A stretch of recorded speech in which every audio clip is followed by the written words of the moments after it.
So like and subscribe if you want to. This Lamelo stuff continues to be all over the place. At one point, maybe he's dropping. Now it's teams want to trade up for him. The teams specifically are the Bulls, the Pistons, the Thunder, and maybe the Knicks, although with the Knicks one, that one could be a little bit of smoke screen. There was just a thing about how they would maybe be willing to trade RJ or Mitchell Robinson for a top 3 pick. It could be real. I don't know. But I guess the first question I have is, would you have to trade up for number 1 if you wanted to get Lamelo? I mean, I don't know. There's a chance that the Wolves would send out messages to everybody saying, we're definitely picking Lamelo, so a team like the Pistons, who's really desperate for him apparently, would give you more, whereas in reality the Wolves might like somebody else. I don't really know. That's just how this draft is, according to the people on the inside. So it's going to be interesting to see with that one. But maybe there's a chance you don't have to trade for number 1. Maybe you could find a way to get the Warriors' number 2 pick. Although the Warriors, they're in a tough spot with trading that pick because they're so over the luxury tax that it does hurt some of the things they can do. I know there was a thing recently about how the Warriors are not going to get as killed in terms of money they have to pay the league on the luxury tax. That's fair, but luxury tax rules still apply in terms of transactions. So, for example, the Warriors cannot take a player back in a sign and trade, I'm pretty sure. That's one of the rules of the luxury tax or the tax apron or whatever. So, for example, if the Pistons wanted to get to number 2, I don't think the Warriors could use their trade exception on a sign and trade for Christian Wood. Now, could they do that if Wiggins was in the move? Yes, especially because the Pistons are super under the cap. However, then it comes back to, do the Pistons want Wiggins? Now, the Warriors do have one other option with the trade exception, and this could allow a Christian Wood sign and trade with, by the way, I have no idea if that would be good enough to get the Warriors' second pick. I mean, maybe they would really like Christian Wood. The guy was, of course, having 30-point games and something when the season ended. The Warriors could technically use that trade exception to get somebody who makes 15, 16 million or whatever, and then the Pistons do a sign and trade for Christian Wood, and then the Warriors match the money with the guy they just acquired. But they would have to jump through a lot of hoops with that one. They would have to give up a couple extra assets. It might be too much to ask for. Would the Warriors, Wolves, or Hornets view Blake Griffin as good enough to move out of the top 3? I mean, potentially, if they thought the guy that they could get with the pick they're getting back from the Pistons would be still really good. But even so, trading for a guy over 30 when you've got a top 3 pick, it's pretty dicey if you ask me. And so then it gets kind of tough to find the move for the Pistons if you ask me. Now, there could be potentially a sign and trade with Christian Wood to the Wolves or to the Hornets. The Wolves could make that work with James Johnson's expiring. There's like Jake Layman's contract as well if you need that.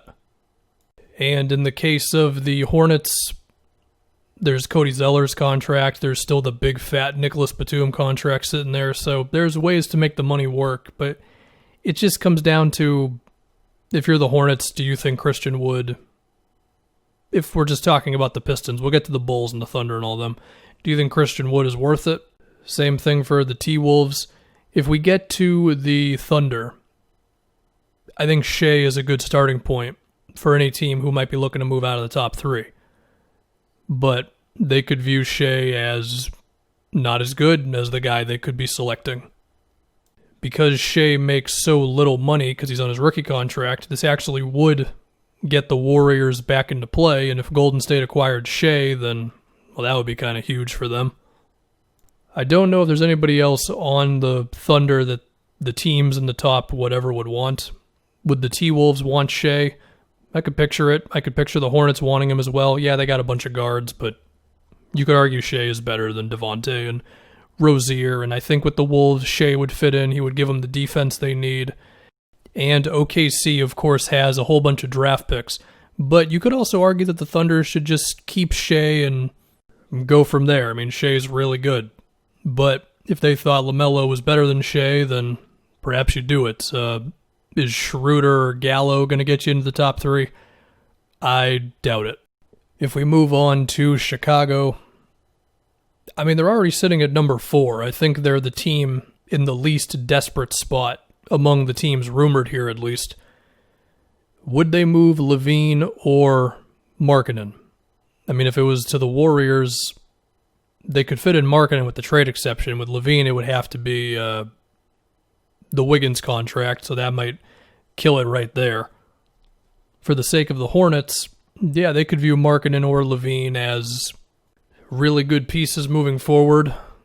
They've got, of course, there's still the Batum contract. There's the Zeller contract. You can make the money work, but it's like for the Bulls, would you move either one of them to move up one spot? I mean, if you really believe that LaMelo's that guy and you jumping up one spot can get him, then I guess you would do it.